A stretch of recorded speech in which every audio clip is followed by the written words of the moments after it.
was whilst listening to the housemates tell their stories last night during the Super Commando task that once again I was reminded of the reason I appreciate such task.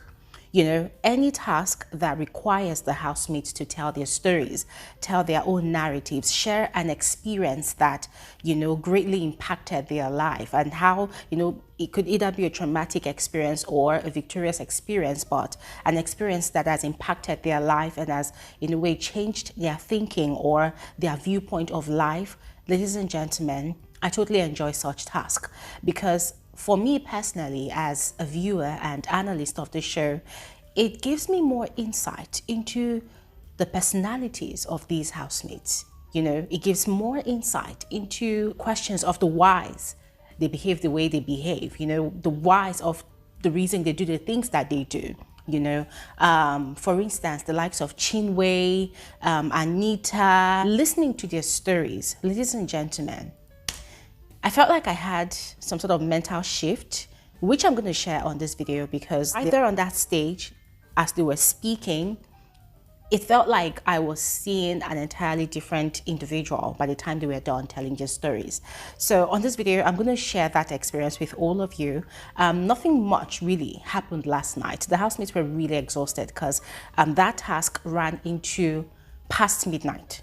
Yeah, past midnight. They were still in the arena doing their task, so nothing much really happened. Yes, please go ahead and watch to the end. Do not skip out on any part, all right, so you do not miss out on anything. And yeah, I would love to hear your thoughts in the comment section below. I would love to hear your own theories in the comment section below. And you're all welcome to my channel. My name is Gloria Elijah. This is Frankly Speaking with Gloria Elijah, and I am the girl with the T. Without further ado, let's just get right into it. Before we get into it, first of all, massive congratulations to the SHATORIA pair on winning the Super Commando task. I'm going to be very frank with all of you.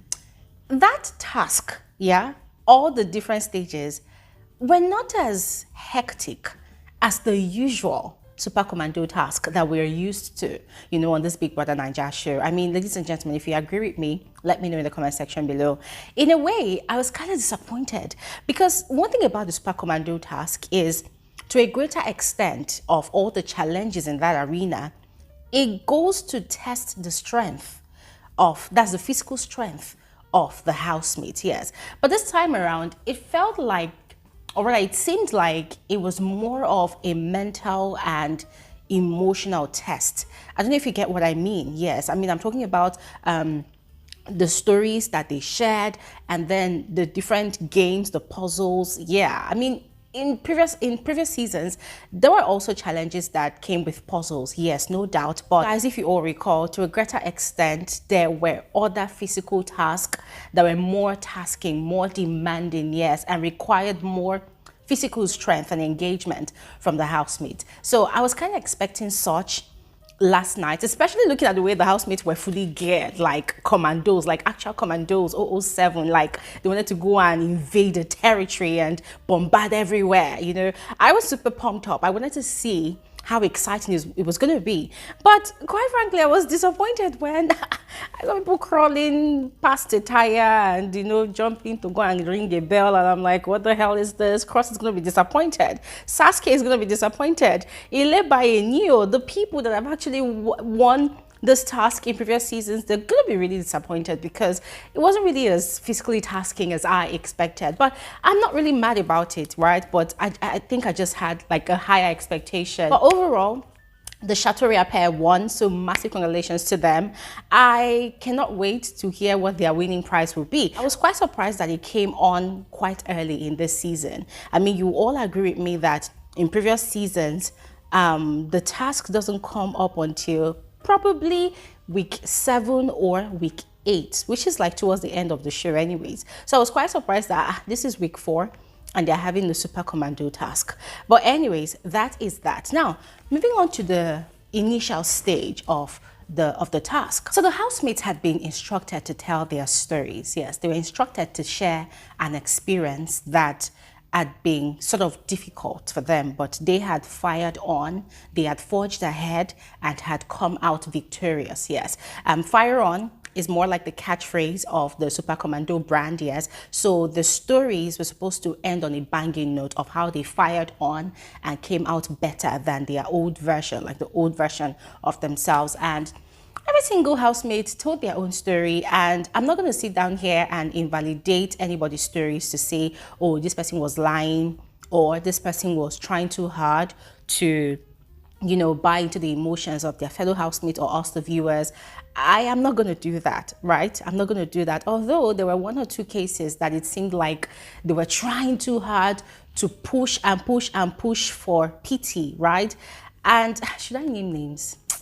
Let me not name names, but there were one or two occasions like that, yeah, and it's their stories, so I'm not going to invalidate it, right? But certain stories that I found quite touching and pretty much compelling, right? Not just for the sake of the task itself, but also looking at how such experiences has contributed in shaping the lives, the thoughts, and the personalities, the character of the housemates that told them were first, Chinwe's story about her mom. Ladies and gentlemen, see, Chinwe's story was so touching. It was so painful. It was so painful. I have experienced loss on 2 different occasions in my family, and I could totally relate. I could relate. In case you missed it, let me just give a summary of it all. Chinwe's story was about how at the age of 19, she lost her mother to cancer. So the mother had had cancer before, they had detected it on time and they had treated it, she beat cancer and all whatnot. And I love the fact that when she started telling that story, she did not try to do any pity party, oh, I suffered, I did not see food to eat, I did not see water to drink. No, she outrightly said it, that she had a good childhood. She had parents that gave her everything that she needed. So it wasn't like she was suffering. I really appreciated her for being that honest about her growing up, yes. I mean, it could almost count as probably the second time in the history of Big Brother that somebody, a housemate, will be very honest about how, you know, how privileged they were growing up. And there's nothing wrong with being privileged or well provided for or well catered to.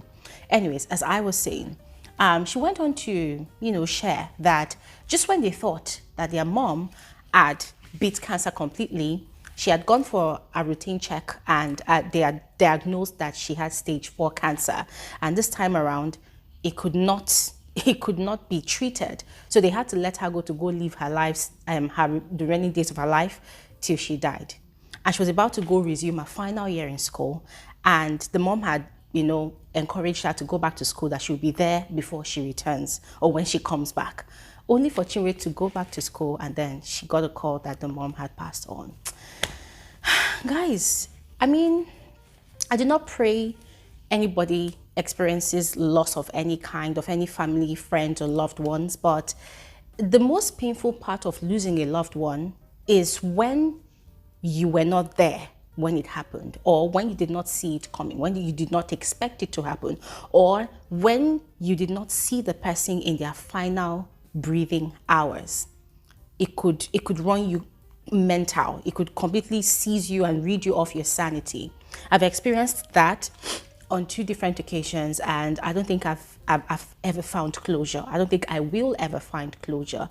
You know, so we always joke around about how Chinwe is always manipulative with her tears, how she lies a lot, yes, for the game. But watching her on that stage, listening to her tell her story, guys, I literally shed a tear alongside Chinwe. She was crying. I felt so bad for her. And then she also further shared that it's automatically, you know, turned her into the mother to her siblings at that very young age, at the age of 19. She said she was the first of 5 children. Is it first of 5 children? Yes. The youngest was 7 years old. So she had to take up that responsibility of being the mother to her siblings. Before the mom had passed, the mom had asked her, how would you take care of your siblings? She didn't understand that question. She understood after the mom passed on. Guys, whilst Chinwe was sharing that story, I looked at this young woman, and now it makes sense why Chinwe is bossy the way she's bossy. Now it makes more sense why Chinwe always feels the need to be in charge, to be in control of any relationship or environment that she finds herself. Now it makes sense why Chinwe believes that her decisions are always better than every other person's decision. Now it makes sense why Chinwe feels the need to always want to lead whilst others follow. It all stems from the fact that she had to take up that responsibility from the age of 19, you know, to lead her siblings, to direct them. Whilst the father is possibly working, you know, she's right there helping, nurturing her siblings for them to grow. In other words, investing her youthful age, her time and resources, her energy, her emotions, possibly the time that she's supposed to use to grieve for the mother. She's investing it in pacifying and, you know, taking care of the emotions of her siblings.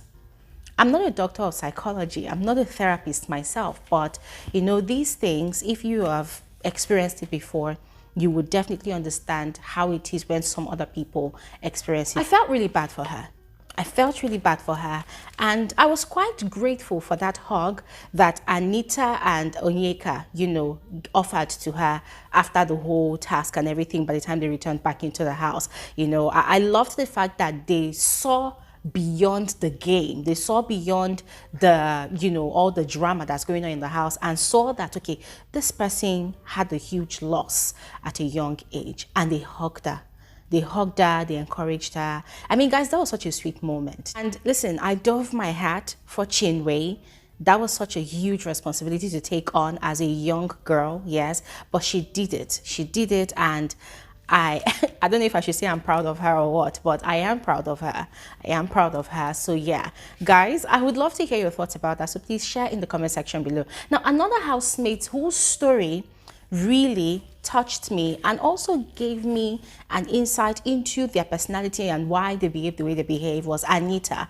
Anita's story was about how she had gone for a modeling gig, but when she arrived at the venue, she had been kidnapped. She had been kidnapped, she had been robbed, and she was completely disoriented. She carried that trauma for 10 years, according to her. She carried that trauma for 10 years. And it made her just completely scared and insecure and not trusting to anybody or anything or any situation around her.